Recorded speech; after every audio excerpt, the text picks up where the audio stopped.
ধরণীর বহিরাকাশে অন্তরিত মেঘমা। শ্রীমদ্ ভগবদ গীতায় বর্ণনা করা হয়েছে যে শারদীয়া পূর্ণিমায় রাসলীলা অনুষ্ঠিত হয়েছিল যোগমায়া উপস্থিত, যার অর্থ যোগমায়াকে আশ্রয় করে শ্রীকৃষ্ণ গোপীদের সঙ্গে তার নিত্য লীলা বিলাস করেছিলেন।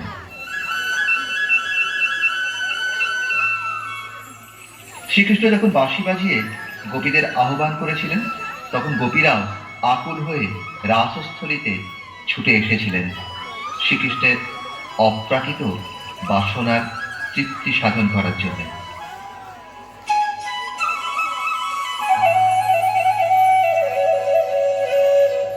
বৈদিক শাস্ত্রে উল্লেখ আছে, একজন নট যখন বহু নটীদের সাথে নৃত্য করেন, তখন সেই যৌথ নৃত্যকে বলা হয় রাস নৃত্য।